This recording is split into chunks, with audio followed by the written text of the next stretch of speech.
I don't know why I wanted to play that. I had a weird, funny urge just to kind of open the show and just get everybody's day started in the right direction. And I just think that's the way to do it. Hi, everybody. Ope's out. Ope's just not feeling too well. He's got a bit of a sore throat. But you have me today, so I'm here with all of my friends. Paul's here, and Justin and Mars and Eric and Travis. And we'll talk about whatever you want. I'm happy. I don't know about you. I had a wonderful trip. I was in the Midwest. I made a few friends. Went to Chicago and tried a little deep dish pizza, just a local flavor. And everybody was so nice, I just started talking to people, and I was like, so how are the Bulls doing? I didn't realize they weren't playing. But everybody was so supportive and nice, and just a really marvelous time. So if you want to call up, we can talk about anything you like. It's 866-969-1969. If you have a joyous story, some good news to share, to spread, I'll be happy to talk to you. And people don't think I'm going to do this for 3 hours, but I really am. Because it just brings smiles to people's faces. I should have brought Little Buckaroo. You think people would be annoyed if I did that for 3 hours? I think so. It is tempting. I'll be sick. And I called a couple of people. Kurt is coming in at about 8 o'clock. I didn't want to have... Thank you. These are my William Shatner question notes Kenny's bringing in. We have William Shatner coming in. And Tyson. And Mike Tyson. He's on the phone, though. William Shatner. First thing I'm going to do is I'm going to ask him about Star Trek. So, you were in Star Trek, right? Do you guys do people still talk about that or what? Go. I have 3 questions for him. It's that and Leonard Nimoy.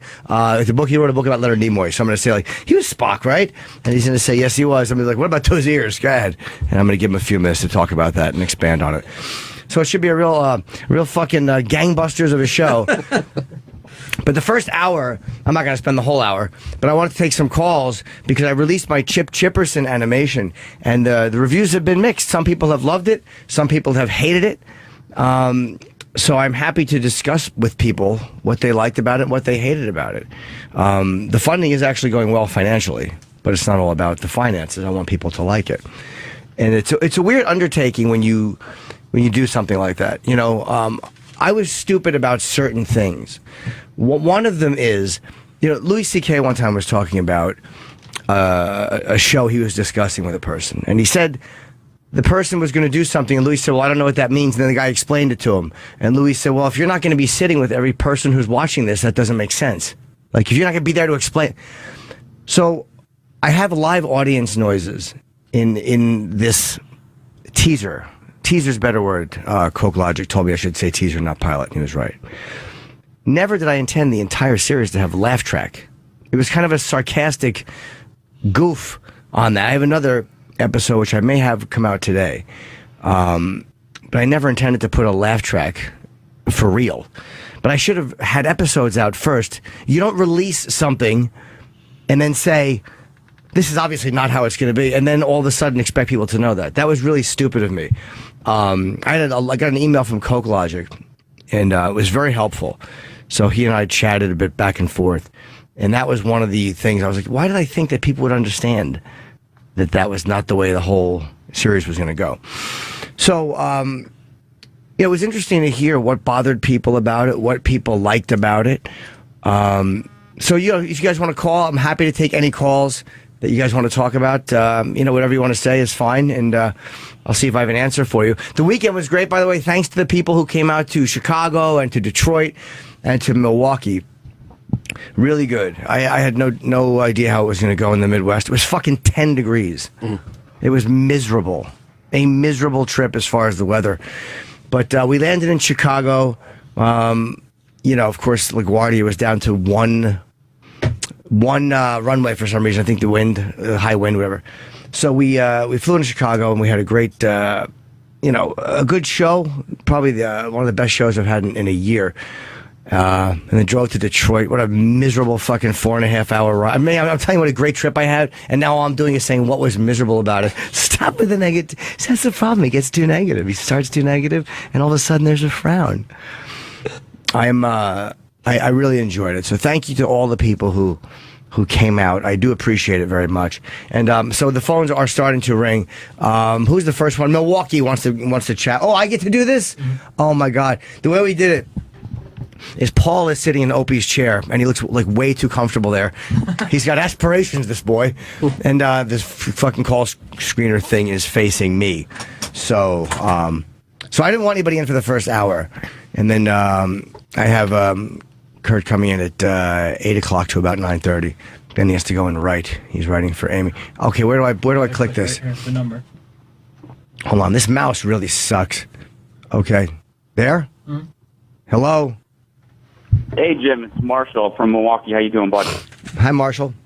Hey, I just wanted to tell you, hey, man, you did a great show in Milwaukee. I think you're, no matter what Kevin Hart's box office sales and world tours say, you're the best comedian out there. Oh, I don't know about that. Thank you. Yeah, Kevin's box office sales do say a lot, but I appreciate you coming to see my show. It was actually a much more full crowd. The ticket sales were amazing, and that's where my low self-esteem is. I'm always surprised when a show is almost full.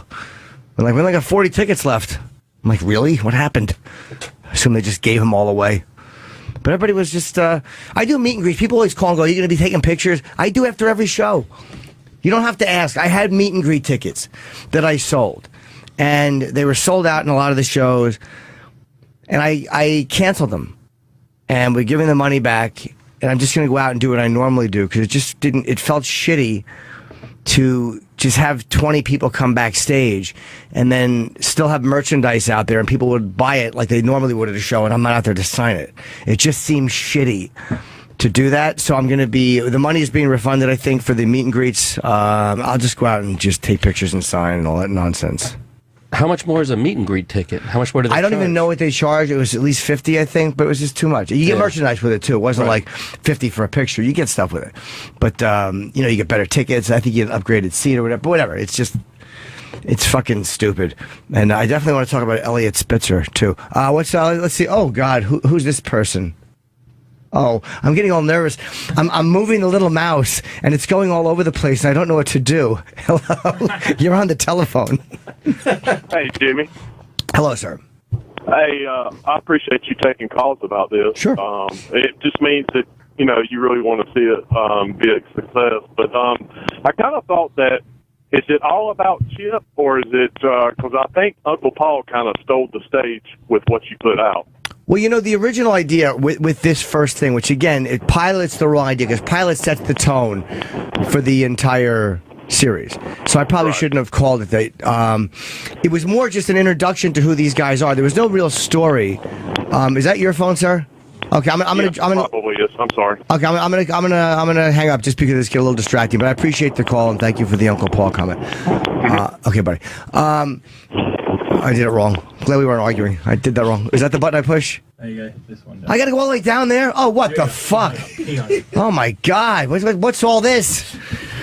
So, it was more an introduction to the characters. Like, I had showed Colin that script a long time ago. And he said to me, he goes, yeah, but you need a story. Why are they here? Where are they going? And I was like, yeah, no, I know, but I'm just trying to get them. Because I knew I had to make a video. I've never done a fucking campaign before for funding. I don't know exactly what I'm doing, obviously. So I'm like, how do I do it? I'm like, well, let me just introduce these characters a little bit and let them do it. It wasn't like, this is what it's going to be. There's obviously little storylines and stuff. But, people had legit points about, why are they just showing up and the we don't like the fucking audience laughing. And I'm like, I thought people would understand that that's kind of just, I'm shitting on something, but there's no way you could have understood that. How could you have? So that was an error. But thank you for the Uncle Paul comment. That's another reason I want to do this. I had done a sketch for Vice. We did Uncle Mingle, which I had Anthony in and Metzger and a bunch of Dan Natterman. But the sketch I had really wanted to do on the Vice show, which was a reality show with Uncle Paul, and we shot it, and I love it. It was like a 4-minute reality show where it opens up and it's Uncle Paul talking to camera and he's like, hi. And he's, the theme song kicks in and there's a lot of fairly repulsive scenes with Uncle Paul. Nothing like with a kid in it. I mean, I'm not an idiot. There was no children in it. But, let's say Uncle Paul was walking through a park. Perhaps he was sniffing a swing. There was a lot of things that I thought were a laugh riot. And so we made this 3-minute reality show or 4-minute reality show. And again, in fairness to Vice, they're like, you're doing 4 episodes. 2 have an Uncle Paul sketch. I'm like, well, I did show you guys these. You could have said no. They had approved all sketches, so... But I guess once they saw it, Eddie, the guy in charge of content over there, was kind of like, could you cut this down a little? So I was like, okay, pick my battles. I cut it down. But before the episode aired, he goes, look, man, I showed this to a lot of people. No one thinks it's funny. We can't. So that was one I didn't even fight for. I was like, all right. Uncle Mingle, he was fine with. But I was like, okay, 2 is a little bit much. My sensibilities are not always everybody else's sensibilities. Like, I kind of... In certain things in my career, I've actually been really smart with that. Like, that was one of those things where I think Uncle Paul's great, but I'm very jaded, and I forget that most people don't think a guy fishing around in a youngster's hiney for fucking stolen candy is hilarious. You know? So you don't think that's a mainstream idea? No, Travis, I don't. So I have to realize that. So with something like this, with Uncle Paul, I don't know exactly what... If I go to a network with these characters, even if I let them animate it, I don't know how much of a storyline. There's a bunch of episodes that are written, a bunch of things. None of them are like the first one. And I'm not shitting on the first one, but I do understand a lot of the criticisms. And you people that like were on Facebook, I was on Facebook a lot, and the YouTube comments. Even people that were very critical, some of them I engaged with and emailed back, especially the Facebook emails. A couple of you were real douches, so I blocked you. But the majority of you, I think it was only like 6 or 7 people, the majority of people who had complaints, I'm willing to hear your complaints because I want this to work. Physical therapist who basically puts her finger in my ass. All right, well, that is the next call, so just don't mention her. We'll discuss Chip, but importantly, if you want to discuss a finger in your asshole, that is part of the form of this program. But, sir, just realize that, don't name the person. I can't have you name the person. No. You could tell Travis so I can get a hold of this gal. Oh, my God. She is a doll. Let me tell you, she's pretty. And my urologist actually sent me to see her because I had tailbone pain. And I was like, dude, I don't know who to see, a bone doctor. He's like, oh, I'll send you to this physical therapist. Oh, my God, she is amazing. And you know what? I'm not spending as much as you do, with your Women of the Night. My insurance company pays. I pay a $10 copay. What does she do? She massages my ass cheeks, or as she calls it, my tush. Oh, your glutes, too. They call them glutes. When they get in there for a little deep glute work. But, legitimately, the ass is a big muscle. And when you have your ass massage, I've had my ass massage. Yeah, I've had a bunch of ass massages. Let's say the type that you're talking about, where it's fairly therapeutic, but it feels good because you're not used to having your hiney rubbed. Yeah. It feels good to have somebody kind of digging in there and working their thumbs all over the cheeks, kneading it like it's dough, like a piece of pizza, whatever, But then there's the ones, I've actually had one where they lift your leg and they'll put a knuckle in the cheek, and that hurts. You can feel like whatever muscle is in there, like the knuckle skips over it, and it literally feels like you were just running and you ripped your ACL if your ACL was in your asshole. So it really does hurt. And then there are the ones, the third option ones, which are, let's be honest, these are the home runs, which is where they start off on the cheeks, and all of a sudden a little exploration happens. A little how do you do? A little, they start to rub above the tailbone once in a while, and all of a sudden those cheeks come over. Come over. Why would I say come over? They come over. I can't even talk. But those are the good ones, too. So has she gone into your asshole, or is she keeping it strictly on the cheeks? Oh, she went in my ass. So after that happened, I was like, oh, man, I can't make fun of Jimmy anymore, like with his tranny stories and all that other bizarre stuff you're into. Well, that's a big difference. That's not a tranny story. That's a woman rubbing your... there's a lot of people who like massages who are not, let's just say, of the transgendered fan ilk that I am. But she did that, and it was incredible. But do you think it's inappropriate to ask her to massage milk my prostate? Yeah, she might say no to that. Let that kind of happen organically. You don't want to say milk and prostate in the same sentence in a medical office, sir. That's probably not the best way to phrase that. Could you milk my prostate, madam? You don't. I love it. That's when Al Gore had his thing where he was. Remember, he was in the fucking hotel and he got busted. They said he did like an inappropriate shit with a masseuse. I've stayed there. I got it. Because he said something like, he kept asking me to massage his chakras and his glutes. And I'm like, he was using creepy therapy terms that I've used. I've done that before. It's like, you don't want to say, hey, could you rub down by my dick and balls? You don't want to fire out the word dick and balls. So you're like, could you massage my chakra? And as soon as I heard that, I'm like, guilty! He's guilty! That was my opinion. I can't say that I can't make a statement of fact that Al Gore wanted to be jerked off, but I can only imagine, and if he didn't, he should have been, for Pete's sake. All right, thanks for the call. Good luck. You should give Travis her name so I can call her, sir. Oh, sure. If she's a medical doctor, I do have tailbone pain. Thanks a million. Health insurance, it's great. Thanks. All right, God bless. Is that the hang up right there? Yeah. Okay, this is something I will talk about now. I wasn't going to, but I believe Big J. Okerson and somebody else did discuss this, so... hello?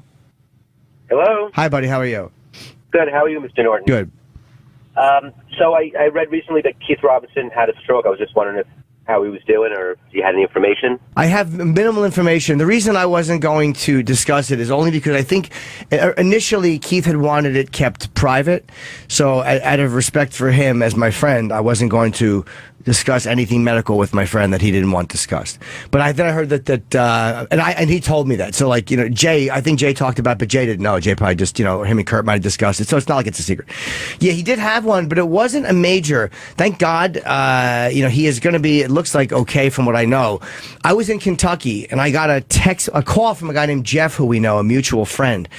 And he's like, so how's Keith? And I'm like, oh, you never want to hear that. I'm like, oh, no. I'm like, how? And then he told me, so I'm like, what the fuck? So I texted Keith, I texted Colin, I texted a bunch of us, and I finally just called Keith. And he answered. He answered the phone. I've never been happier to hear that fucking stupid ass pick up the phone. I've never been happier to hear Keith answer the phone, and I never will be again. That one moment I was happy to hear him. Always when I call Keith Robinson, I want the answering machine. But he answered the phone, and I'm like, what the fuck, brother? How are you? And we talked, and he's okay. He said, I don't know if he drove himself to the hospital or somebody else did, but he just felt something wasn't right. And, high blood pressure, it happens as you get older. And I went and saw him the day I got back. Colin and I met. And, Keith wasn't sure what time he wanted us to come. It was in the afternoon. It was early in the morning. We were ready to come. So already we're annoyed at him as we're going. We're going, and already Keith's being fucking ornery, like he wants us to come at a time we don't want to come. So Colin and I went and saw him, and he was in the hospital, and he was okay. He had his sense of humor about him. Physically he's going to have to go to rehab and stuff. But it looks like he is going to recover. And, it was more like, I think it was one of those things where you get a shot across the bow, as they say. So he's going to need some rehab, but it looks like he's going to be okay. I think he's already in rehab. He was only in the hospital for a couple of days, which is a great sign. See, for me, medical, when I hear stroke, and thank you for the call, buddy. That's all you wanted to know, I guess. I appreciate your call. Yeah. All right, thank you. Was, when Patrice had a stroke, that to me... That's what I think of. It's a devastating brainstem fucking, that's all she wrote. Goodbye, my friend, stroke. But with Keith, I was so happy to talk to him and be able to see him, and he had a sense of humor, and we were shitting on each other. It was, it's like, okay, this is one of these things that happens as people get older, and hopefully when it happens to a friend, when something happens medically that's not good, you hope that they do whatever they have to do to improve their health. And, it's like when Otto had his fucking, his meningitis thing. He was in the hospital for a while, and I don't know what he did when he got out, but, killed him a year later. So I'm hopefully, I think Keith will be in better shape than Otto was. Keith didn't abuse himself, I don't think, over the years.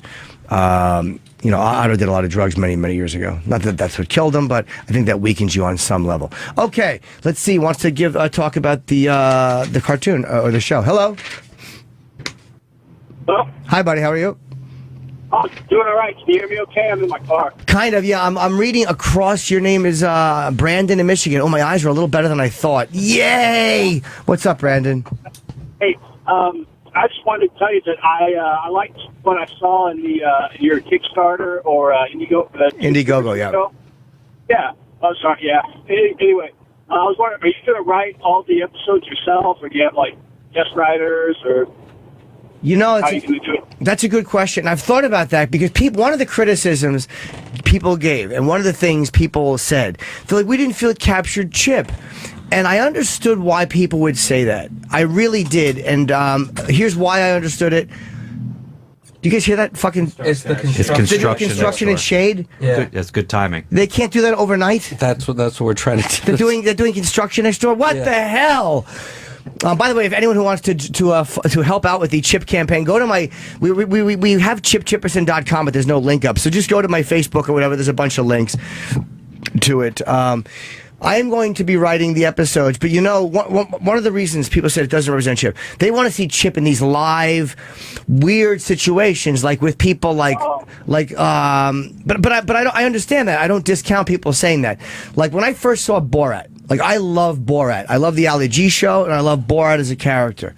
I hated the movie Borat. And it's $100 million film. I'm certainly not comparing, a fucking borderline autistic fucking character I do in a radio studio with $100 million juggernaut. But the point is, I love Borat, and I hated that movie. And it was well done. It was a good movie. It was a funny film. I didn't enjoy it because for me, I could not marry this character who I only liked in these live situations with a scripted and what I would see as an enclosed set of circumstances. No matter what he did, I knew it was with other actors. Because he did some funny shit. It didn't matter to me. So there was no way for me to enjoy that. So there are people that may have that reaction with Chip, and there's nothing I can do about that. But you got to think, like most times you've heard Chip. And I thought about this a lot. Believe me, I thought about this fucking idiot character more.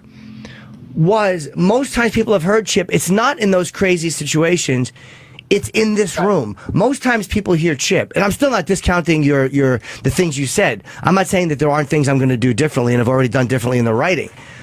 But when I do Chip, most times you hear Chip, it's in the studio. It's with Opie, or it used to be with Anthony.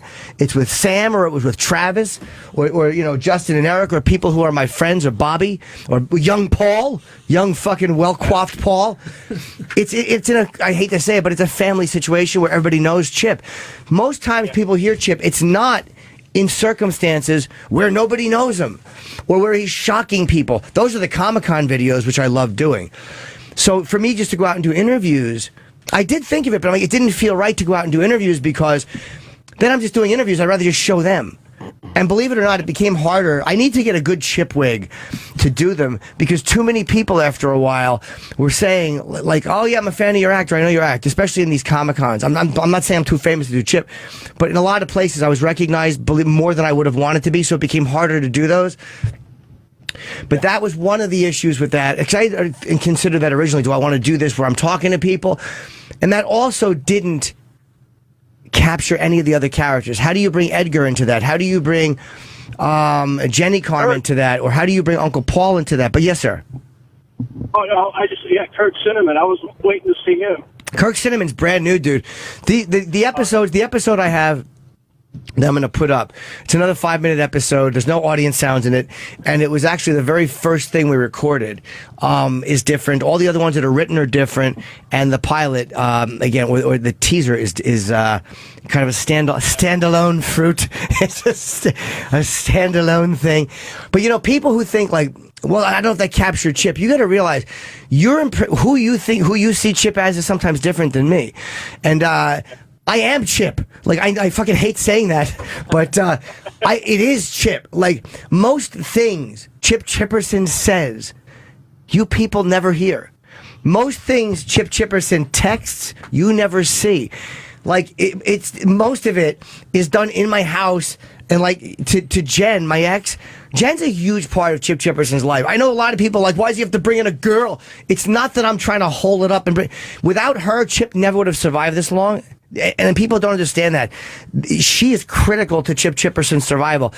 You hear it on the air, but the desire, when I come in the morning with a fucking Chip idea, or a fucking stupid, I make love to you with my heart, as well as my peck, I didn't think of that looking at Travis.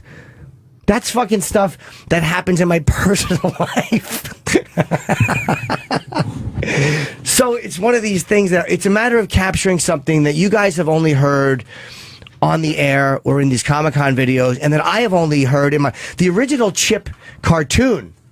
I spent $13,000, I'll tell you how much, to redo this pilot visually to get the Chip that you see in there, because the original Chip didn't look like this. The original Chip I pictured more with a fucking hat on, a sideways hat, and a fucking weird mullet. My vision of Chip is not Jim Norton's face. So I fucking showed it to Bob Kelly. This is 6 months ago. And he laughed. He loved the pilot like this. I keep saying the teaser. He's like, dude, it captures. He liked what it was. But then I showed him. I had a fan. A bunch of you guys email me photos, and I think his name is is it Isaac Lowell or Lowell Isaac? I'm sorry, buddy, I'm forgetting your name, but you're a very talented artist. And he had emailed me a bunch of characters. And the chip one he sent, motherfucker, it was good. Can you check? Can you roll through this pilot real quick? Don't play it, but silently. Can you do it at the end? Get to the credits. I want to give this guy's name properly because he sent me a bunch of renditions that were great. And his chip. So I showed Bobby the original Chip cartoon that I had, and it's Lowell Isaac. Lowell Isaac, thank you, Lowell Isaac, really talented guy, a great artist. And again, but he's a fan of this radio show, so he knows Chip, and he had a vision of who Chip. So he sent me, and I showed Bobby after the original rendition of the pilot. I'm like, what do you think of this? He goes, dude, that's Chip. Dude, that's Chip. Kenny said the same thing. People who knew, like my manager Jonathan, that poor soul, him and Kenny have to tolerate fucking Lyle more than anybody. So when they saw what Lowell Isaac had done, they're like, that's the guy. But so I went to the animators, and animation is very expensive. And they're like, yeah, we can do that. But it's going to be a lot more money because it's so detailed and it's so shadowed. And they explained it to me. They're not being scumbags. They're good guys. Like one of them I know for a long time. They're fair guys. And they wanted to do this. But they said, look, man, to do that is a higher level of animation. They walked me through a whole bunch of levels of animation. This is what you can get for $3,000 a minute. This is what you can get for $5,000 or $6,000 a minute. Like, animation is really fucking expensive.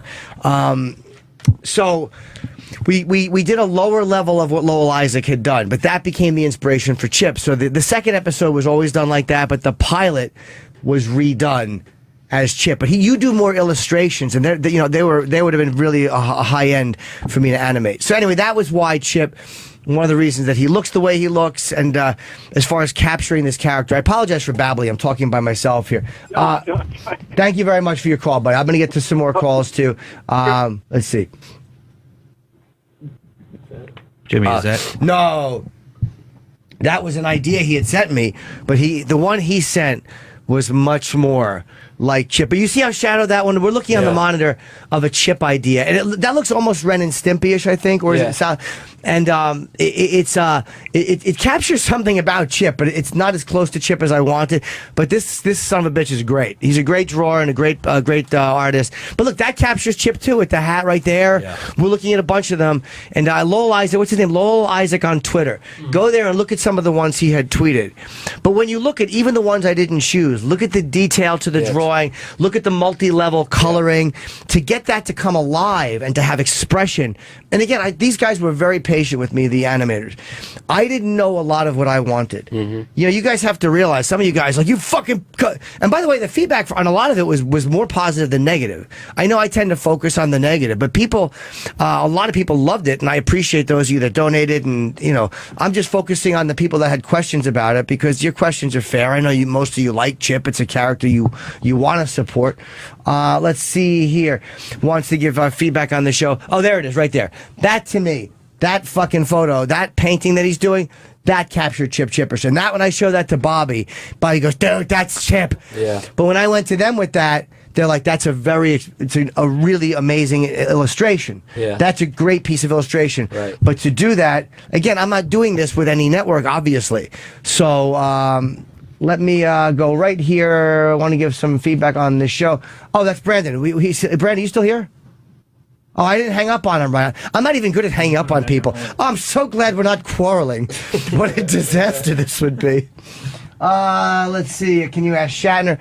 Does Jim feel my... Oh, no. Let me ask this guy here. No, sir, I do not. Yes, sir. What's up, buddy? Hey, Jimmy. Love you, man. Thank you, my friend.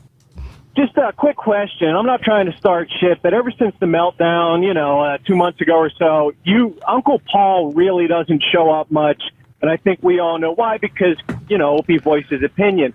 Do you find yourself holding back? Because we love Uncle Paul. It's funny. No, when Opie and I had that fight, afterwards, things have been very calm around the studio. There's been no residual tension or anger. And again, I talked about this originally on my advice show, I think the day after, 2 days after. When you argue with somebody who you work with and you collaborate creatively with live and on the fucking radio, you begin to work through it the next day just because even if you're not talking off the air, you guys, if you fight, whatever job you do, say you're on a job site, someone steals your bologna sandwich out of your lunch pail, you don't want to look at that SOB for a while, so maybe you go talk to the electricians, you don't talk to him for a while. You can avoid people. You can't avoid somebody who you're on the air and alive with every day. So the next day you're talking. You might not be looking at each other as much or whatever, but all of a sudden you'll say something funny or the other person smiles at something you say, or you'll both laugh at something together that a guest says. It's a weird way of beginning to work through something. And then by the time you discuss it, we never really had a sit down, talk about it thing. He's never asked me not to do Uncle Paul. I will always do Uncle Paul. That's one that bothers a lot of people. Anthony interacted with Uncle Paul, but look at Anthony's lifestyle. Uncle Paul and Anthony have a lot in common. But, no, I still do Uncle Paul. I'm still okay doing Uncle Paul. I still fire him out and I do him. But again, it helps if there's somebody to my right. Like if Bobby's here, I might do him a little bit more. But it's not that Opie is throwing out a don't do that vibe to me. He's really not. Like when I do Uncle Paul, he still smiles and he laughs about it. He's not scolding me with his eyes when I do it. But, maybe if I have done it less since that, it's not a conscious thing. My fucking wife hates Uncle Paul. As she should, sir. She's a good woman. By the way, one of my favorite moments this week, I think it was in Milwaukee, where I just talked to people and we were sharing stories and telling jokes. One of the funnest things after Milwaukee was a guy and his girlfriend there, and he's like, "Dude, can we take a picture with Edgar?" She fucking hates Edgar. When people tell me how you're ruining your lives with these fucking dopey characters, that when you're doing Edgar, you're doing Chip, it makes me so happy. The joy you people bring me. That's another reason I really want this animation to work. Dude, I'm not going to make it. And thank you for the call. Did I answer your question okay? Sure. All right. Yeah, take care. Good, yeah, Gregorio doesn't like it because a lot of times I bring back memories. I used to muss his hair. I used to kiss the bridge of his little freckled nose. One time I was drinking sardine Earl, and he said, "What have you been eating?" And I put his nose in my mouth just so he could smell it all day. I'm not going to get rich off of these characters. I'm not looking to make money for real, man. I'm not looking to make a shit ton of money. Let me answer the audience noises. I addressed the audience noises, the audience sounds, the laughs. What I originally wanted, and people criticized the sounds, like, hey man, the sounds are, again, it's a work in progress. I was, in fairness to the animators, man, I didn't know exactly what I wanted. I was all over the place. Can we do that? Can we do that? What about this? What about that? Like, Coke Logic pointed out, well, you could have done this with the camera. You could have done that with the camera. He made some very smart points. And so did a lot of you who wrote me. And I went back and forth with some of you. But again, these smart points, it's my first shot at it. So some of the jokes that I might have missed, okay. Would I bring in an outside writer to work with? Yes, absolutely, because that is a way for me to get a world outside of Chip Chipperson that makes sense to me in a cartoon world. Sure, I would do that. But again, this is a fucking first go at it. So the audience, the sounds. Oh, Coke Logic asked me, he goes, dude, Chip's a fucking metal fan. Why is he rapping? It was a funny question. I never thought about that. That's one of those things that I walk around my house doing as Chip. I literally am a mentally ill fucking weirdo. You people that think I'm a weirdo, you're not wrong. I walk around my house sometimes, and I'm sorry to be yapping about Chip for so long. I'm sure, it won't go on for the whole morning. We have a guest for, but I'm fucking walking around sometimes just doing it. Like I'm literally, you fucking suck, caca, in the mirror, and I'll get something. What was the one? What did I say? I just, oh, I'm one tough cookie, but I'm also delicious. I just started singing that the other day. That's fucking, I just started doing that. I don't know why. I was just doing that. I'm one tough cookie, but I'm also delicious. And I fucking... I forgot about that until I'm talking to you now, and I sent that to Jonathan. I sent that to my manager in a voice text, and he goes, boy, that's terrible, but it sure is catchy. So that's the type of stuff. So I'm Chip Chipperson in case this is my show, and it's fucking hilarious. That was just one of those things that stuck in my head, and I'm like, that'll be the theme for no reason. I just sang it into the mic, and then I did the guitar myself. Like that was it. It was going to be Chip doing guitar. And then Drew Boogie was helping me to put it together. And then he threw a beat on top of it. And I'm like, why not? Why not have the asshole fucking dancing and then knock the thing over and then just go, cocksucker. That was why I did that. But it wasn't like that 'cause I think Chip should be a rapper. It was one of those silly things that came together. And I'm not against changing or trying different theme songs. People got so mad. It was so funny how angry people got. You fucking piece of shit. Like, dude, it's a work in progress. Relax. I'm willing to fucking to chat with you fucking people. All right, whatever. Jimmy, isn't it weird though that people are giving you notes about like little like one line here, one? Like, no, I don't mind it. You don't mind that? No, not Isn't it at like all. a micromanaging kind of thing about? But I'm your asking idea? for funding. It's almost like I'm saying to people, I would like your help with, and people who think I'm not going to use any of my own money. There's no way I'm going to recoup all of my money. I've already spent, not that you care, but I've already spent 40 grand. But a lot of that was, again, in character development and blah, blah. There's a whole lot of shit that I could have saved money if I'd done it faster. Right. No, I'm not mad. Because if I'm asking for funding, if I'm saying I want you guys to fund this, all I want to do is come close to breaking even. I don't want to fucking make any extra money. If I got extra money, if I get money that was more than what that I needed, I would just spend it on this. I would raise the level of animation, or I would do an extra episode. I'm not going to keep any of this fucking money. Mm-hmm. I'm not looking to gouge fans and put it in my pocket. I just want to do this because fans have been asking me to do this for a while, and maybe that's one reason people had such a strong reaction because right. Maybe they're like, hey man, you want us to help out. So I mean, I've never been afraid to as long as you're not a total twat about it, yeah. I'm happy to hear what you think. Because you guys here, Chip, you're the people I want to like it. Like, I'm not doing it for myself. Like, I mean, I enjoy it, but I don't see him the way you do. So if I'm doing something and you think it should be done differently, dude, I literally walk around my house all day. Fucking, he pops into my head, but I don't see him the way you do. So this is one of those things. It's like it's gonna happen in steps. That stupid theme song was in my head all weekend. It was, right? But dude, it got in my head too. I know. But when Coke Logic asked me, because Coke Logic's like, why the fuck's he rapping? That was the only reason. Like, that was how it came together. To be annoying. Yeah, it was an annoying, get stuck in my head for anything that you people suffer with. I've suffered a lot longer with. People in my life have suffered. You think Jonathan hasn't heard that before? You think Jonathan's not walking around going, I'm one tough cookie, but I'm also delicious? I don't know why. Why would he say that? All right, let's see. Oh no, Don in Michigan, his wife won't let him. Okay, this could be an issue. What's up, Don in Michigan? Hello, Don. Hello, Don. Goddamn dead dog dedication. What's up, pal? I don't know if you remember on Friday night, I told you, I said, hey, I'm going to give you $500 for the... Oh, yeah. And my wife, she's come to 3 or 4 of your shows with me, and she loves it when you do Uncle Paul on stage. She thinks it's funny, but once she saw the pilot on the way home, she said, if you're gonna be doing this, I want to watch what you're giving money to. And she saw Uncle Paul and was mortified. Like, she laughs on stage when you're on stage, but she saw the cartoon, she was like, nope. Yeah, well, I'll be honest, sir, that's the price I pay for doing that. That's going to happen sometimes. Uncle Paul, Jelly, by the way, a lot of people don't know who Jelly is. That's one in my personal life that Jen has been, mostly he comes out through text, but Uncle Paul was always trying to molest Jelly. It was a whole fucking thing, man. So you guys are seeing a lot of what Chip really is. And Jelly is not because I want to put a cute kid in it. Jelly is the one that Uncle Paul tries to fuck, and Jen would get so mad. Like, it was legit. It wasn't a play acting thing.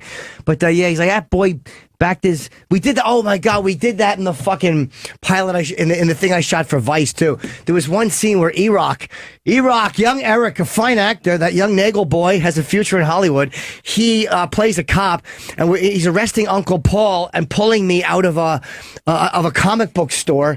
And I'm going, I didn't do nothing. That boy backed his hiney onto my fingers as I walk past the camera. It's all part of the reality. I can't believe Vice didn't want to show that. So, and E-Rock is the young, sturdy police officer.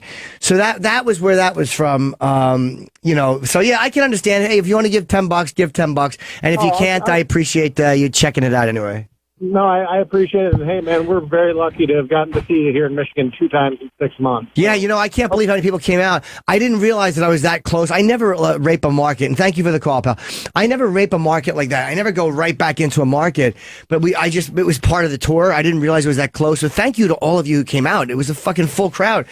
So I was happy to see people see me twice. It was actually 4 months ago I was there. I forget what I was going to say, so we will go to the Fern. Oh, no, okay. Hello, sir? Hello? John in Delaware. Oh, hey, how you doing, Jim? Oh, it says prefer. I misread this because I'm across. I thought you were going to say prefers to listen to Opie to Jim. I thought you were just saying you prefer to listen to Opie to me, so I was going to take the call and just take my beating. Hello, sir. I'm not gonna lie. I think I'd rather listen to you. But oh, sir, with the language, say, man. I started listening to you guys like 2 months ago. Before, I always listened to Howard Stern, man. Don't say his name. Oh, sorry. Old habits. I'm not gonna lie. I'm not gonna lie, guys. You guys is so much fucking better. I mean, I heard of Opie and Anthony, but I mean, I didn't really know you guys and stuff. So, but you guys have a great show, and your animation thing, I definitely got to check that out. Well, thank you, sir. And if you want to donate, that's great. And if not, I appreciate you checking it out. And it will improve. And I am, like I said, man, I've always been with stuff like this. I want the fans to like it. I mean, it's not going to please all of you. And like I said, by nature, no matter what I do, the way I never loved Borat, a lot of people will never love. But the people who like the jokes, some of the jokes we did, it's a work in progress. So, again, just if you want to contribute, and I'm happy that you to check it out, even if you can't. Thank you for the call, sir. Okay. All right. Yeah, bye. Let's see here. This one here. Is this Ethan in Ohio? Hello, Ethan. Hey, Jim. How are you? Hey, buddy. Good. Hey, man. I love the teaser. I cannot wait for it. Thank you. Hey, but I got a question. I noticed it was flexible funding. What would happen if the goal doesn't get met? Thank you for asking that, because that was one of the things I had meant to talk about and I did not mention. Flexible funding. The way it works is if you set a goal. Now, the reason we set 200,000, that's above where I wanted to set. I did not want to set it that high. And I think I said this last week, but then I talked to the guy. And again, this is like a lot less than a lot of the campaigns. I mean, people do $3 million campaigns. This was because what happens is you have all these perks. Like no matter what you donate, I think anything over $10, it's a little bumper sticker, or you get at one point shirts, or there's a few other things that they have to make and then they have to mail out, and there's a whole thing. And then you lose a percentage to the credit card, and you lose a percentage to the people that actually are running the campaign. There's a company named Red Bread Pig who runs the campaign, and then there is Indiegogo themselves. So you do lose, and he walked me through what happens is, and he said people that have set it too low, after all the perks are paid out, you've actually cut into what you were trying to raise. So if I set a goal of say 200,000, if I don't get it, I get nothing. Flexible funding means I get what comes in. So if I get, right now I'm at 35,000. If I get to say 150,000 and I don't get to 200,000, I get that. But I would never, and I'm going to pay the perks with it. Of course, any perk that's supposed to be given is going to be given, and I'm going to do whatever I can. So if I was going to make 5 or 6 episodes, I'll make 4. I mean, that's all it's going to happen is there will be less episodes made. But that money is not going into my pocket. I'm not taking fucking fans' money and sticking it in my pocket. I mean, I'm a creep about a lot of things, but I'm painfully fucking honest when it comes to giving money back and shit like that. I've given money back to clubs who've overpaid me. I sold shitty at Caroline's last time I was there. I sent that money back. I would never dip into to fans' pockets and try to steal your fucking money. Ever. So that's why I did flexible funding, because I'm not unrealistic. And if people say, hey, look, we love you, or we hate you, we don't want to support this, then I'm not going to get to 200,000. If people say we love you, but 100,000 worth, well, then thank you for saying that. I'll pay the perks and do as many episodes as I can with whatever's left over. And do you get the money? Do you get the money all as a lump sum at the end? I honestly don't know. I've never done this. I don't know. I don't know when the perks get made. Right. I didn't think of all that when I thought of just doing this. I originally thought like, hey, yeah, you do this and people donate. I forgot that you have to have somebody create this page, monitor this page, send out the emails, do all that stuff. I forgot that you have to have people ship this stuff. I forgot that there is a whole lot of stuff that has to be done. I forgot that Indiegogo. I forgot about the credit cards. There's just a lot of stuff. Again, I didn't think of when I started this road. But thank you for the call, man. And if you can support it, great. And if not, thank you for checking it out either way. The second episode, I'm thinking of releasing it today or maybe earlier this week. I'll put it up. It's a 5-minute episode. There's no audience sounds in it. There's kind of a beginning, middle, and end to the story. Again, it's a short story. It's less than 5 minutes. And again, we'll see. Let's see here. Oh, this is a good question. Hello, Larry in Dallas. What's up? Yeah, my favorite part of the cartoon was getting to see Chip's mom being serviced by Lamar. And when I saw it, I immediately thought of Keith Robinson. Was he Was he based on him? No, that was, I don't know where Lamar came from. I got Sherrod to do the voice, and he did a great job as Lamar. Throw that big pasty, I think he improv that, throw that pasty white pussy back bitch. Perfect. And I did Dolores' voice. One of my favorite things is how much my ex hated Dolores. I used to do Dolores Chippers and, "You're no good for my chipper." And she'd be like, "That fucking voice sucks." And she would like break the fourth wall even between, she'd be like, "It's not funny. I'm embarrassed for you. It's a terrible character. It's not funny even in a Chip way." So she hated Dolores. So I would always do Dolores. So it was just fun for me to be able to go, "Oh, Lamar." Like if you listen, you can kind of hear Dolores under there. And I just love crediting myself in the credits. Dolores Chippers and Jim Norton. So yeah, that was Sherrod. He did Lamar. Lamar, not that you care, but the second episode does not have Lamar in it. He'll be making sporadic appearances. There are less of the characters in the second one. And the idea of bringing in a writer, I do like somebody who has an outside, because I'm so in this fucking, I only see him from a certain point of view. So I would love to have somebody write in or collaborate with this. I'm very open to that. So maybe Kurt or somebody who's a good writer. I'll have to think about that. Let's see here. Another comment on the animation. This is John in PN. Hey, Jimmy. What's happening, dude? Hey. Hi, John. Where are you from? Philly. Oh, Philly. Okay, what's up, buddy? Are you going to see any more Ted Sheckler? Yes, Ted is in the second episode. It's funny. I just did that. I might have. I wanted to do a little bit of Ted. That was more just to show people who might pop in. And the original in the Chip cartoon, Uncle Paul gets thrown out of the toy store, and we just had a guy throwing him out. I had a regular guy throwing him out, and then I'm like, why not just show Ted? Like, people like Ted. Why not? It doesn't hurt. And the guy Adam, one of the guys who works for the animation company, did the voice. Like, "Hey, get back!" But then I'm like, why wouldn't I do the voice, and why not do Ted? Like, there was just an opportunity to throw Ted in, so I did. So yes, Ted will be popping up in a lot of these episodes. I have another episode where I've written Ted into a commercial. That was it. But it's funny. One of the things when it's all characters, people thought that Chip should interact with people who aren't characters, because then you see how awful Chip is. And maybe you're right, and I will do that. But you have to realize that a lot of the times you've heard Chip, and I'm repeating myself, he is interacting with people who absolutely know him, who are there's no one in this studio who's uncomfortable with Chip. Travis is not uncomfortable with Chip, and Paul is not. None of these guys are shocked when he pops in. "What's going on, Yippee?" I don't do it when Shatner comes in. I'm not going to go like, "So Star Trek, fucking Leonard Nimoy, do you think his peck is pointed?" I should do that, but I won't. So, yeah, and that one confused me a little bit. But, live studio, usually in studio, I talked about that.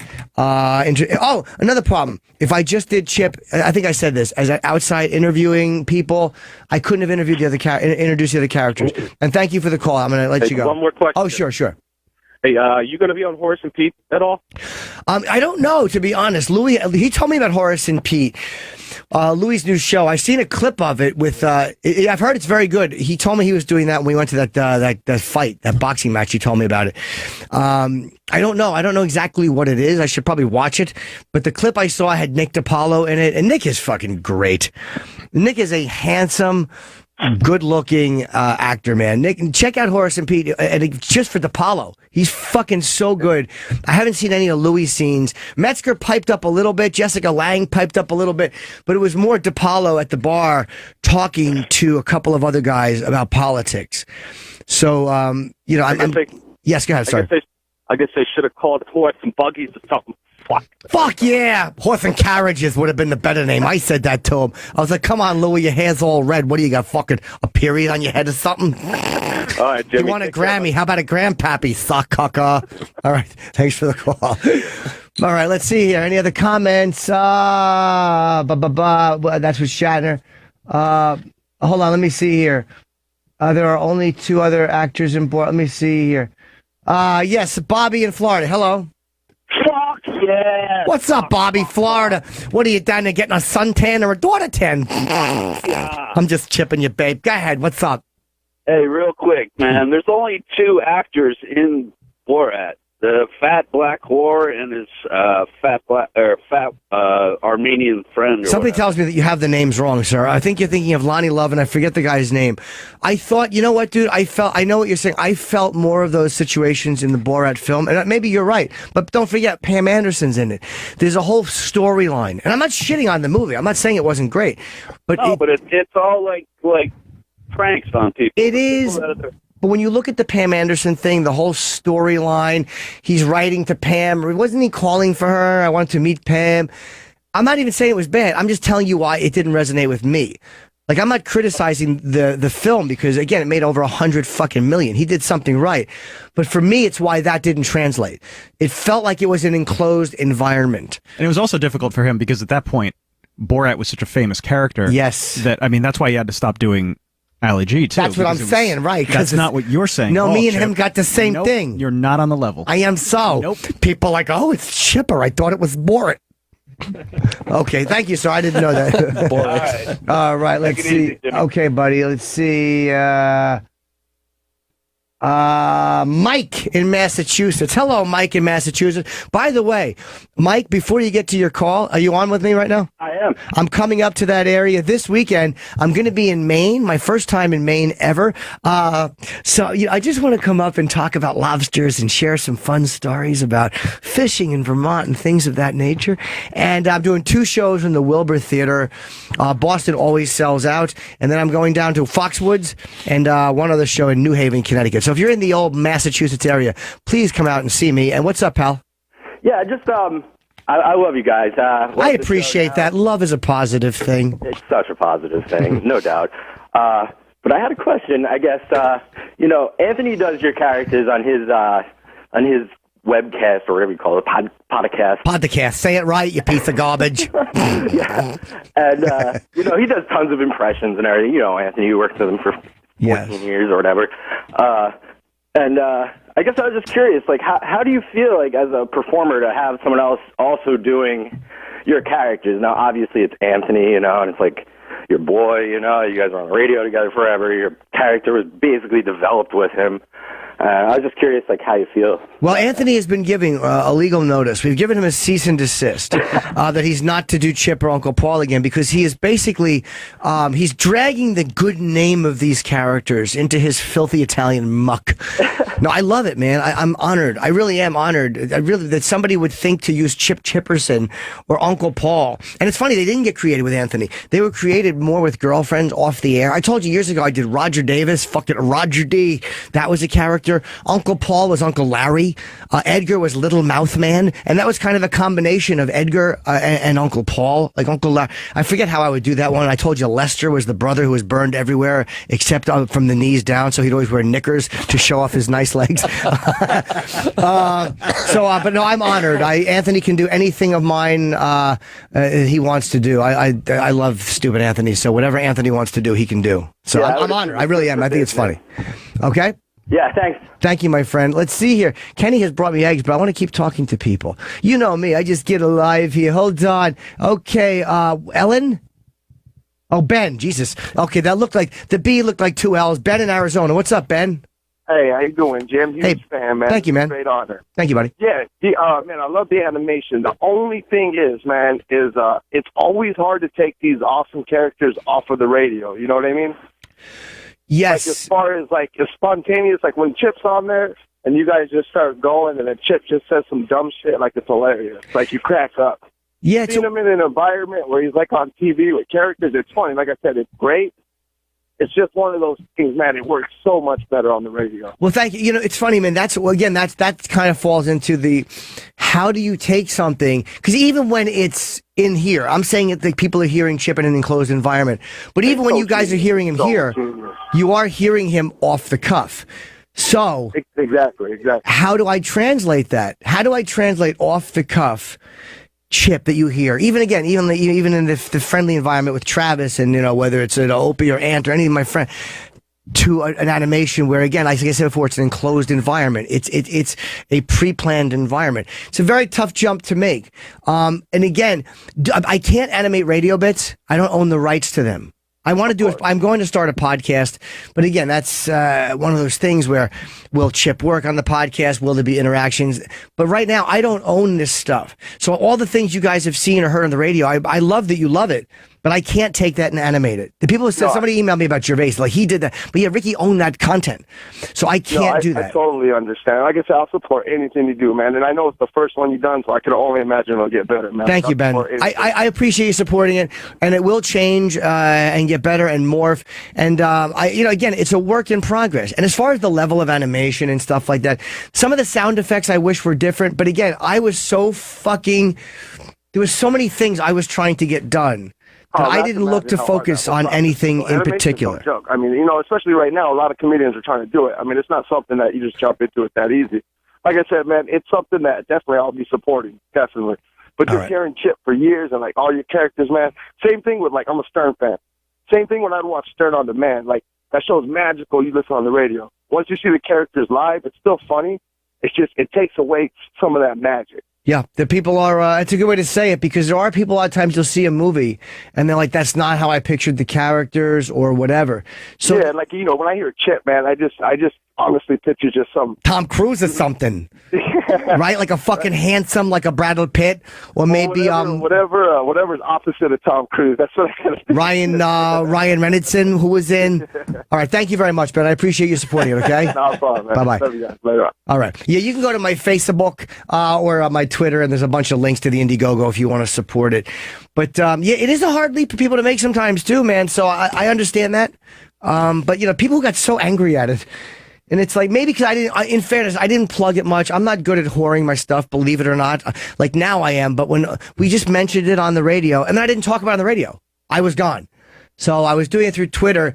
But I'm reasonable enough where the reason Chip has survived, or these dumb fucking characters have survived, is because of fans supporting it and fans interacting with it and fans tweeting me that they fucking insulted their wife and called her a sock cucka, or sending me your text messages. Do you understand how much I love when you do that? Like, I fucking love when you send me a message. Look what I said to my girlfriend. I'm not happy with you. Well, what do you want, a Happy Meal? No response. It warms me in a way that only a Kirk Cinnamon or perhaps somebody of that gentle nature can understand. I'm really coming apart at the seams. Speaking of Kirk Cinnamon, okay. I've noticed that Chip does not like him on Twitter. No, Chip does not, but I think Chip is jealous of Kirk's success. But hold on, we have... Could he possibly be a foil in the cartoon? Of course! A foil? Of course! A tin one? Fucking... Go ahead, Trav. Keep fucking throwing me softballs. I fucked up. All right, Riley, not happy with the show. What's up, Riley in Texas? Hello? Yeah, man, dude, that cartoon just sucks. Okay. Now, is it... What's that? Did he hang up? I did not hang up on you. Riley, are you there? He April Fools you. Oh, he April Fools? Oh, I didn't hear that. Okay. Because the thing said cartoon sucks, so I'm like, all right. And then he said cartoon sucks, and then he was disappear. I'm like, oh no, people are going to think I hung up on him. The cartoon. I should have done the whole show as Edgar. Oh, for the love of Pete. Edgar, to me, was perfectly done in that cartoon. Oh, you liked him? Good. I loved Edgar. Oh, good. The thing with the teeth, I looked at that and I'm like, his mouth, but the description of him is that he has Jen wrote that up, that he has an asshole-shaped mouth. And again, visually, I don't know exactly what to make them. Should I make Uncle Paul more sinister? But I'm willing to, like I said, I really want people who see this from the outside. Like Coke Logic sent me an email. It was really, very helpful. And I know Coke for a long time. Jason's a good guy. He comes to the shows, and I respect his opinion, and I respect his outlook on things and his animation ability, or what he cares about the show. So I appreciate you contacting me. He contacted me as a friend, and it was not pleasant. He's like, dude, I'm your friend. I'm trying to be so if anyone who thinks, and I'm not going to post his email only because there was a couple of things he said about things that were not Jim Norton that I don't want out there, and it sounds kind of fake, but I'm telling you, let's just say he was very honest with Jim Norton. And anyone that thinks I can't take criticism, trust me, I can take criticism. And it was well thought out, though. Coke, you sent out some very fucking smart points to me, and I listened. And I think you know because we spoke back and forth through email. And when I said like "die, you cunt," I didn't mean that. Okay. Is Cheddar Biscuits going to make an appearance? Oh my God! Yeah, but the problem is, what am I supposed to fucking say? I can't remember how to do it. I was a fucking Cheddar Biscuits. I can't even do it now. Maybe he can be at an SFP hold on show. a second. I'm trying to remember how to do them. Cheddar Biscuits is one of those things where I could probably do them. I would have to show like a sick fucking puppies thing, cheering. Yay, fucking sick fucking puppies. You know, things of that nature. All right, let me see.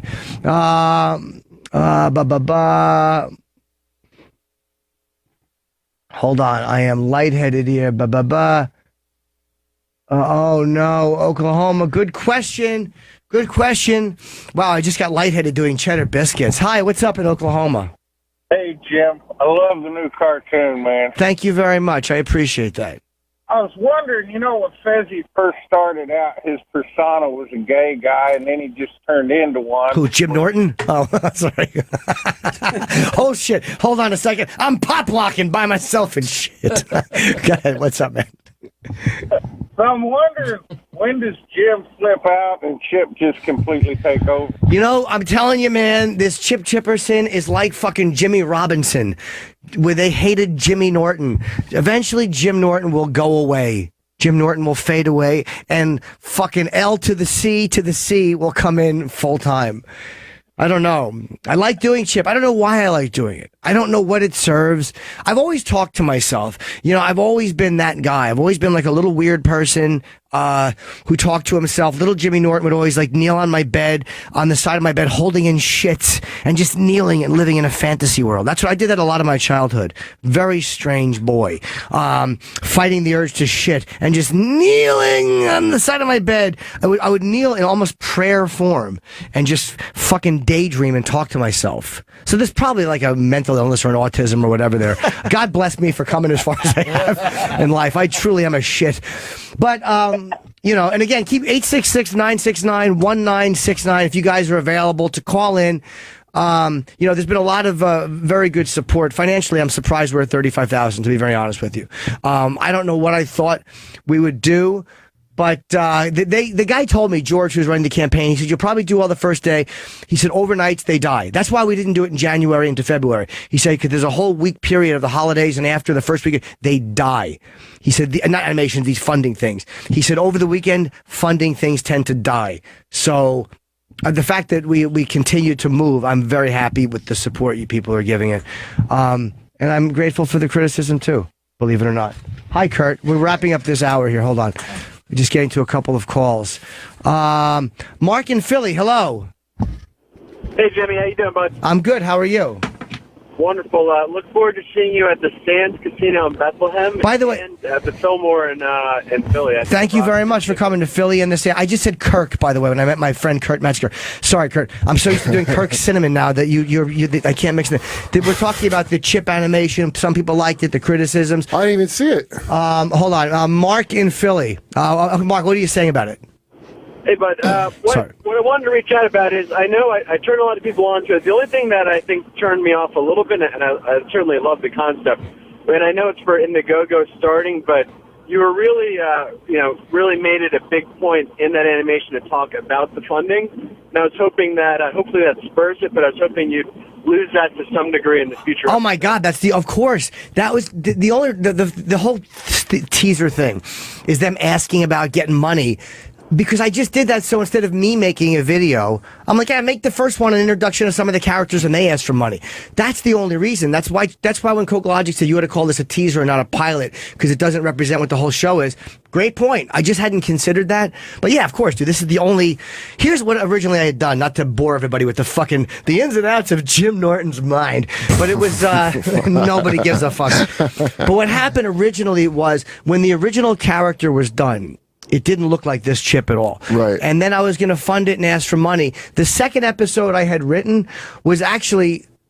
I had decided on this character already. The second episode was going to be Chip upgraded to this character.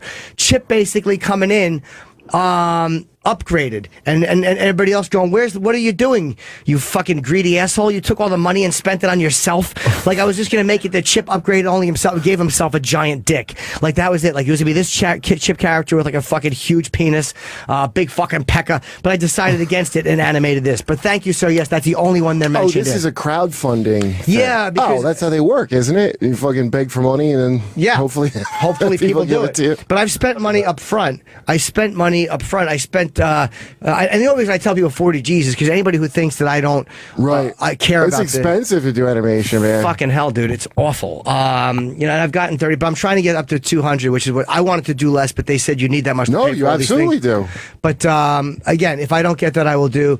Let me see. Are there any more? Again, we're going to take a break in a mix. I have to eat my eggs, and Kurt is here. And I'm sorry to make you wait, Kurt. You just walked in at the end of because Opie was diagnosed HIV. Weird thing, got a blood transfusion. He's doing okay. He's going to be back. We're all shocked and sad. It's not weird. I said take a day for yourself. Yeah, take an HIV day. Take an HIV day. Just simmer down. Let everybody in your life know. Okay, let me see here. Where do you go to see the show? Hold on a second. I'm really bad at plugging. We had gotten chipchipperson.com, and thank you to the fans who have helped out, like with Kirk Cinnamon's, even though it's spelled Sinnamin, as I'm fond of saying, there's sin in my name, but not in my heart.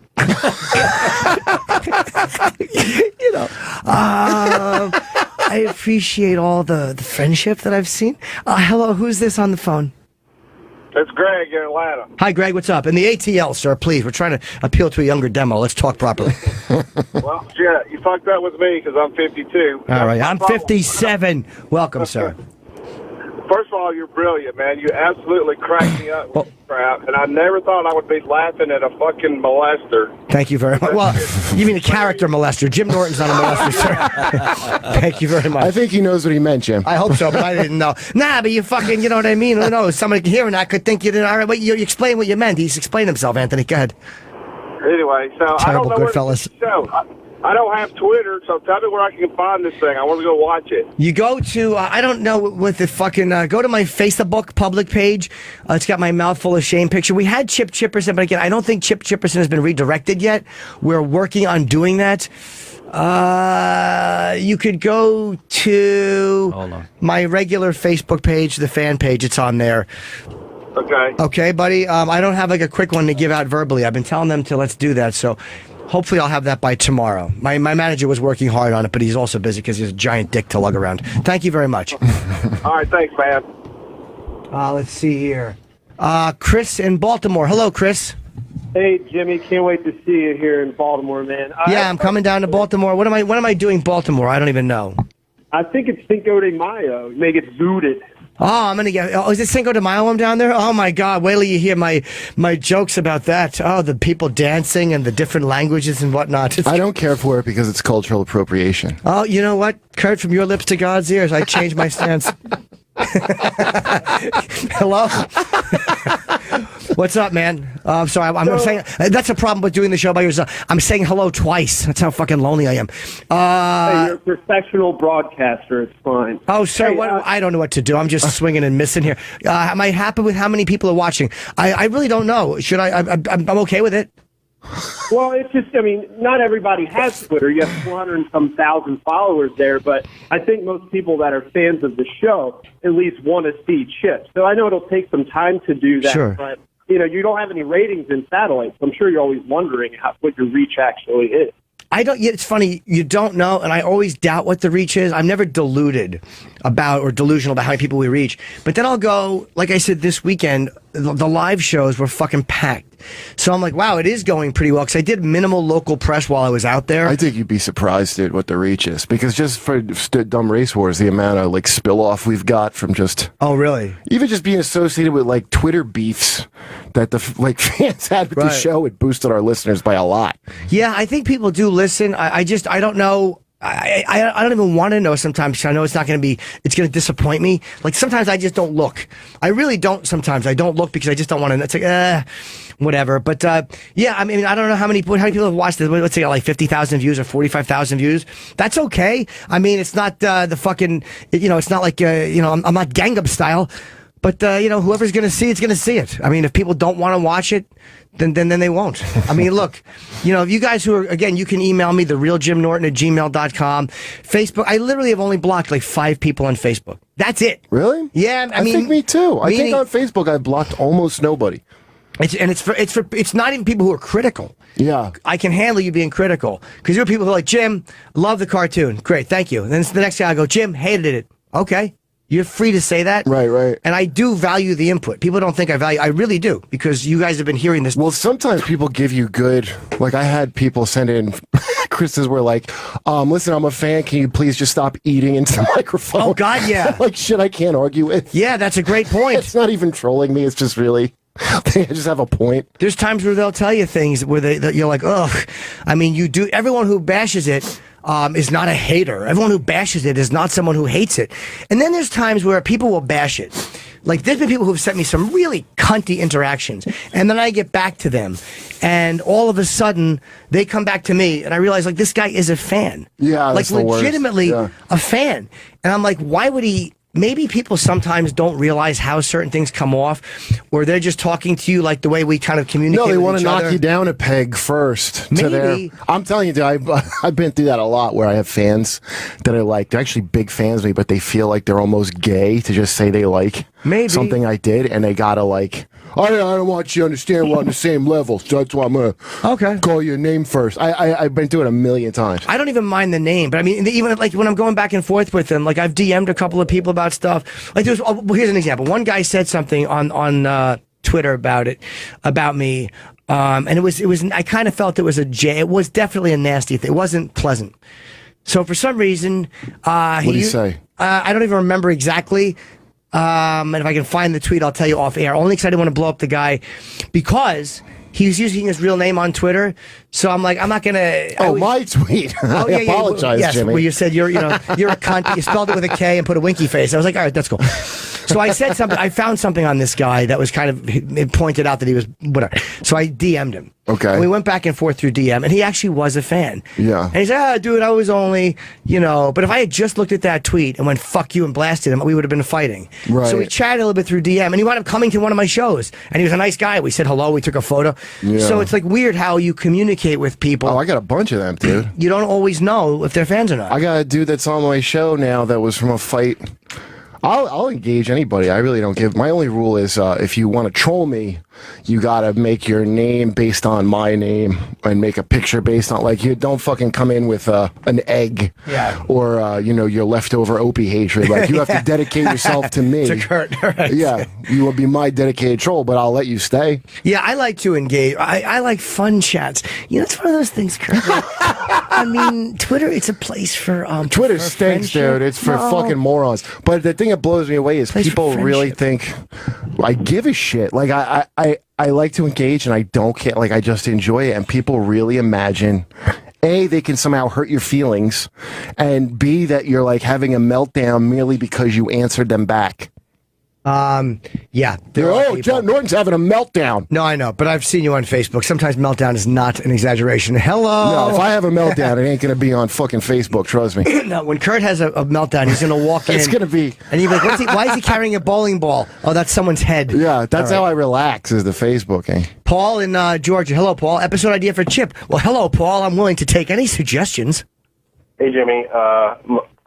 Take Brewer's idea when he went to the fantasy camp, the Yankee fantasy camp. But make it like Coney Island Cooters and, really shitty baseball players and shitty attitudes, and just throw Chip into that. Well, if I'm going to... I loved when you went and harassed A-Rod. That was fantastic. Oh, that was fun to do. That was fun to do. Spin that in into that kind of an idea. You know, it's funny. When I went to UFC, my ex-girlfriend and I, my ex, she really is my best friend. She's my fucking favorite person in the world. You know, sometimes when you date, you fight too much, but then when you don't date, you're just. She came. She flew to. Gay, Jimmy. No. But I mean, it's like I loved her enough to date her as a person. We just kind of oil and water when we dated, which was more my fault probably than hers. But you know what I mean? Because I'm a bad boyfriend. Sometimes two great people just aren't great together. You know, it's funny. I've always said sometimes, if you don't mind, I've always said that sometimes if you just treat people nice, they'll be nice to you. I don't know. You know, sometimes... The golden rule. It really, that's how I try to live. It's golden for a reason. The tin rule is don't be nice to anybody, but I don't subscribe to that. One time I was petting little Buckaroo, and he was barking, and I just realized that's why we're friends.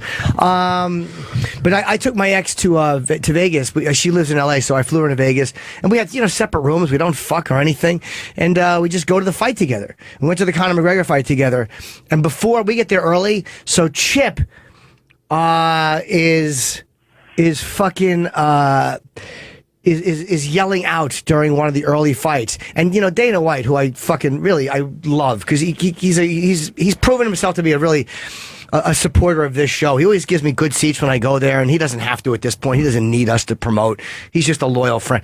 So we're close to the ring. We're 3 rows back, and Chip just keeps fucking narrating the fight, and she was so humiliated because there was nobody in front of us for a couple of rows, and Anthony Kiedis from the Chili Peppers was like in the front row, and he could absolutely hear, throw a karate kick, throw another karate punch, knock him down, fucking throw a karate kick, make a karate kick. Why would she be mortified by that? Because she's like, I know he heard it, and it couldn't have been anyone else but us. Good. I know, believe me. And she's someone who interacts with Chip a lot. Yeah. So that is a way to. By the way, I almost forgot to mention this. I don't even know if I'm allowed to say this, but at the Morristown, New Jersey fight, we are. I'm very close to being sold out. There's less than 200 tickets left. Whatever. That will sell out. That will absolutely sell out. Where? Oh, thank you, Kenny, very much. It's amazing how Kenny hears things. I don't even know if that's really Kenny or is that just fucking me thinking I hear Kenny. So he just knows. He's like that. A lot of times I've been jerking off and I'll click on something. Oh, there he is, right there. I thought he left the room. And all of a sudden Kenny pops in. But yeah, Montclair, he's correct. Montclair, we are showing UFC 196. UFC 196 is being shown after the show. And I don't think we're charging anything extra for that. No, it's a special event in honor of you. What happened was, I'm a big UFC fan, and I didn't even know they were going to do this. And the show is going to sell out. They're not doing it to push tickets because they told me I didn't even really have to announce it. It's one of those things where after the show, they were showing the Conor McGregor fight. Oh, and this is why I just thought of it. Yeah. Dos Anjos fight, and also the undercard. Holly Holm and Misha Tate. Misha Tate, Holly Holm is the fucking the co-main event.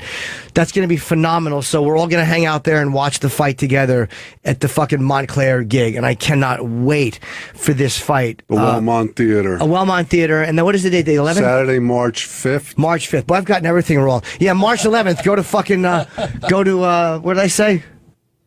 I don't know what I'm talking about. Did you tell people how great the tour was this weekend? Yes, I did. I mentioned how great the fans were and the audiences. I was wondering if it was great or not. It really was. I mean, I'm never going to say if it sucks, but if a lot of people didn't show up, I would say it. Yeah, I would say I can't help but to say that. Yeah. But yeah, UFC, the Conor McGregor fight we were showing at the end of the Wellmont Theater, and I just remembered it because what I wanted to do was maybe have a microphone and have Chip, because Joe Rogan does a fairly decent job, but a lot of people say that Chip Chipperson really knows his stuff. So over the microphone, Chip will probably be chiming in on not the main event. I'm not going to ruin the main event with Chip. Fucking Conor McGregor. What is he from fucking Scotland? I want you to so bad. Not that, no, because I couldn't even do that because I'm too into it. But I mean, one of the undercard events or whatever they're called. Believe me, Chip is going to take in because fucking Joe Rogan always makes a lot of mistakes. Yeah. Do you know how happy I was that Rogan tweeted a photo of Chip? He's watching me and Kenny. Because me and Kenny were trying to watch ourselves and see if we were going to be on the monitor and taking pictures.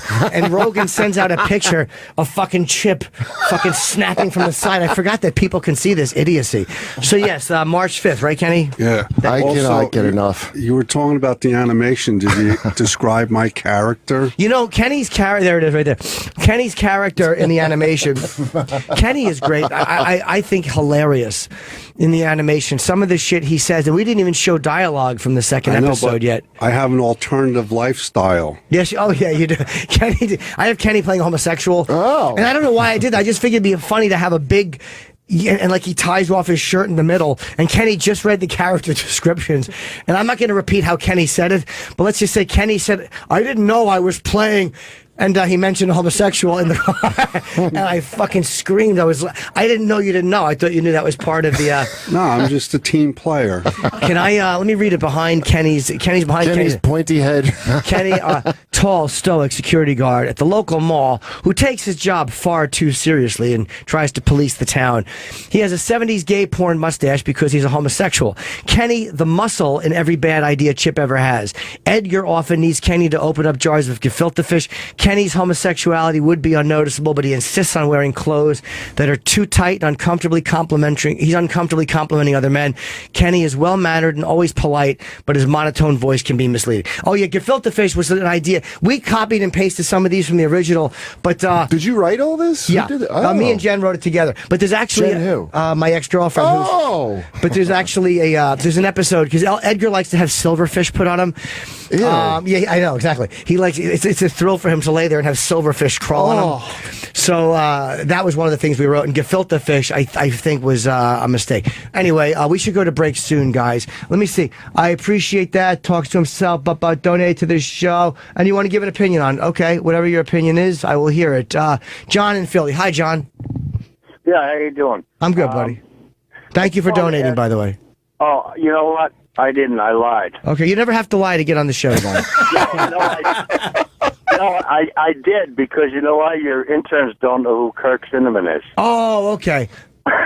But you can always, if you didn't donate, if you want to criticize something, when I'm on the phone, whether it's my advice show or here, if you want to bash me, you can always just say what you want to talk about. Okay. No, I don't want to bash you. I just wanted to ask you if Kirk was related to Bob Ross, the old painter. You know, it's funny. People have compared him to Bob Ross. That's a fair comparison, but no, because Bob Ross was just too monotone. Kirk is just full of life and vigor. You know, you know what Bob Ross had, dude? That one of those voices, and people buy tapes of this now. It's like there's some tone that people have in their voice. Yeah. That like some videos. Yeah, people feel like they're getting a massage and they need it to sleep. Yes. And some people get off on it, and it's like a specific. I just heard of this recently. ASTR. Nikki Glaser told us about that. Oh, ASMR. yeah. ASMR. And Bob Ross is one of those. And I don't think people knew what it was at the time, but that's what he was, one of those things. People sound like that too. They're like, Kirk, you know, when you're talking, it's it's that's right. nice. No, I know, but you know, it's so fun. I mean, I thank you. Oh. They always say like, Kirk, you're full of. Check it Go out right ahead. now. Okay, well, thanks a lot. I appreciate that. It's like you're blowing in my ear. Yeah, I mean, no, I'm just trying to spread chill. joy. You are. Sometimes I'm a little upbeat about it. Did I mention in one of the videos, too, I put up a video and I mentioned how I'd made a bunch of friends. And I like to learn about somebody's town. And in Milwaukee, I did a thing where I was dressed like one of the cheesemen. I had the cheeseman? The cheese hat on, and it just made a lot of friends. What are some of your favorite towns? I like any town USA. It's funny you should say that, but I look forward to going to new places. It's nice, is it? Yeah, hi, I'm Kirk. I'm from out of town, but can you tell me, show me about and things of that, nature. Thank you very much. Jim? Yeah. Jim? Yes, sir. Oh, and are you staying away from those decapitation videos? What's up? Yeah, I have not watched one. Good man. Thank you very much. Is there more? Oh, yeah, there's a bunch of them, thank God. A bunch of burning alive videos. I didn't mean to hang up on you, buddy. Thank you. Let's see. Saw Jim, Dirty Hits the Show, gave an opinion from Jim's hometown. See him in March, and Chip ruined sports for him. How good. Anyone who wants to stay on the phone, feel free. 866-969-1969. Opie died. So what happened is we're just going to continue the show. Poor guy, drunk driving accident, but I told him don't drink and drive. He insisted on doing it, and he plowed into a school Well, he had bus. HIV. What do you want? Exactly. He was all depressed, and they said he was just, he's like, I'm not going to tell no one, and right into a school bus. Yeah. So we've been yapping for an hour and a He could have half. told his partners before he did that. He just refused to, and I'm going to have myself checked. Because we're not gay or anything, but once in a while he'll give it to me in the shit vent. No, he spits into my mouth sometimes. So yeah, I've got my own problems.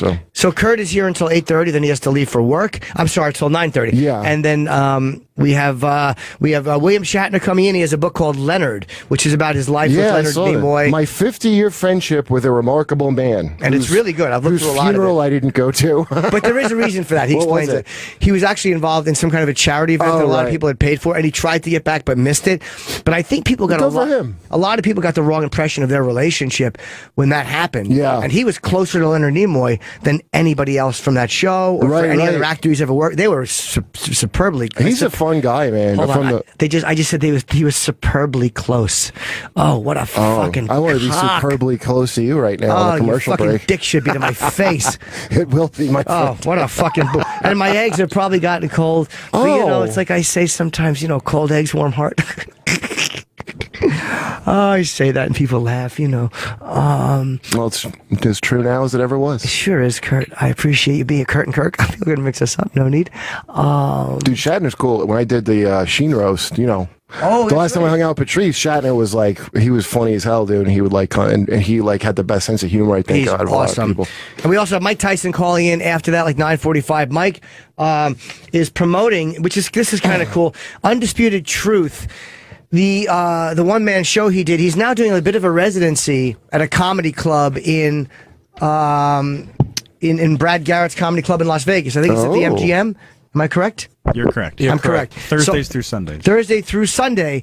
So from March till June. From March until June, you can check that out. It really is great. That's an intimate setting. So I think he probably just wants to go into a small setting and do it. But the theater tour was very successful. So good for Mike. And your times are flipped. He's calling in first and then Shatner. Oh, he's calling in 9:15. Sorry about that. And then Shatner's 9:45. My fault. And I will be performing in Maine this weekend. And do you have any plugs? Race Wars tonight? Yeah, Tuesday? Race Wars is Wednesday. You know, it's so funny. Sometimes I get my days confused. Yeah, People me be too. like, Kirk, what are you, like your calendar's upside down or something? Yeah, Race Wars Wednesday. Check out Horace and Pete, Louis C.K. Oh, show. right. that I'm Good. on. Fuck, man. I forgot to even ask. We'll talk about that when we come back. Good for you, buddy. I saw a clip. It was very good. It was Nick DiPaolo. That's the first one, yeah. With his shirt open. This last episode with Laurie Metcalf and him is unbelievable. Okay, good. I'll definitely watch it. I love. If you don't know who Nick is, watch On the Waterfront, the Johnny Friendly character. Picture him, but a little bit meaner. But Nick's a really handsome. He's a brilliant actor, man, and it's Nick's such a great actor, great dude. fucking comic. He did 12 Angry Men on. That's why Amy's I thought of show, Lee J. Cobb. Yeah, he's awesome. So I'll be at the Portland, Maine State Theater this Thursday. 2 shows with the Wilbur in Boston on Friday. Saturday is Mansettucket, Connecticut at Foxwoods, and then New Haven, Southern Connecticut State University on Sunday night. It's a rare Sunday night show for the boy, but then we're going to zip right back and do the show, Kenny and myself. Mansiontucket. How do you say it? Hold on. It's Mansiontucket. Oh, that's how you say it. I had no idea. Oh, Mansiontucket. I thought it said Mansiontucket. I'm like, whoa, that's I was there recently part of my life. at Indians Leap. It's called Indians Leap. Oh, sounds like Lovers Leap. Yeah. Well, they didn't want to call it Indian rifle butted off a cliff point, so they had to call it Indians They Leap. All right, we'll be back in a few minutes. Don't go anywhere.